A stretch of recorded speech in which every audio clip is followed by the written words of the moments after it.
त्याची तयारी तर बरी चालू आहे, पण 11-12चं मला खूप टेन्शन आलंय. घरचे सगळे म्हणतायत की या कॉलेजमध्ये ऍडमिशन घे, त्या कॉलेजमध्ये ऍडमिशन घे. मला काही समजत नाही. मग तुझं काय ठरलं मग पुढे?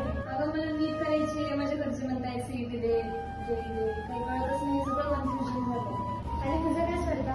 माझे काही काका म्हणतायत लातूरला जा, काही म्हणतायत पुण्याला जा. तुमचं डिस्कशन काय चालू आहे? मला ना खूप टेन्शन आलंय 11वी-12वीच्या अभ्यासाचं आणि एंट्रन्स एक्झामचं, म्हणून आमचं डिस्कशन चालू आहे की काय करायचं काय नाही. अगं टेन्शन कसलं घेतेय? आपली आवटी अकॅडमी कंडक्ट करते सॅट एक्झाम. सॅट एक्झाम म्हणजे काय? आम्हाला काही समजलं नाही. सॅट एक्झाम आउट अकॅडमी कंडक्ट करते, त्यामध्ये फिजिक्स, केमिस्ट्री, बायो, मॅथ्स आणि मेंटल एबिलिटी, जनरल नॉलेज हे सगळे सब्जेक्ट असणार आहे, जे की तुला फ्युचर डिसाईड करण्यासाठी हेल्पफुल ठरेल. क्वेश्चन किती त्याच्यामध्ये? आणि मार्क्स 50 प्रश्न. 100 मार्क. आणि ती सॅट एक्झाम झाल्यानंतर त्यामध्ये काही गिफ्ट वगैरे?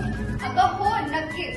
इथे सर्व सहभागी विद्यार्थ्यांना बक्षीस देण्यात येणार आहे. पहिले बक्षीस स्मार्ट वॉच, सेकंड बक्षीस अलार्म क्लॉक आणि थर्ड बक्षीस टेबल लॅम्प. आणि स्टडी किट मध्ये नेमकं काय देणार आहे? त्यामध्ये तुम्हाला writing board, pouch, pen, eraser, scale अशी छोटी गोष्टी मिळणार आहे. एवढं सगळं? अरे हो, खरंच. चला तर मग विद्यार्थी मित्रांनो, तुम्ही तयार आहात का आपल्या या परीक्षेसाठी? दिनांक 18 जानेवारी रोजी आपल्याच अकॅडमीमध्ये 11 वाजता ही एक्झाम कंडक्ट करण्यात येणार आहे आणि त्याच दिवशी त्या एक्झामचा रिझल्ट सुद्धा लागणार आहे. आणि बक्षीस वितरणही त्याच दिवशी होणार आहे. चला तर मग तुम्ही सगळे तयार आहात? हो!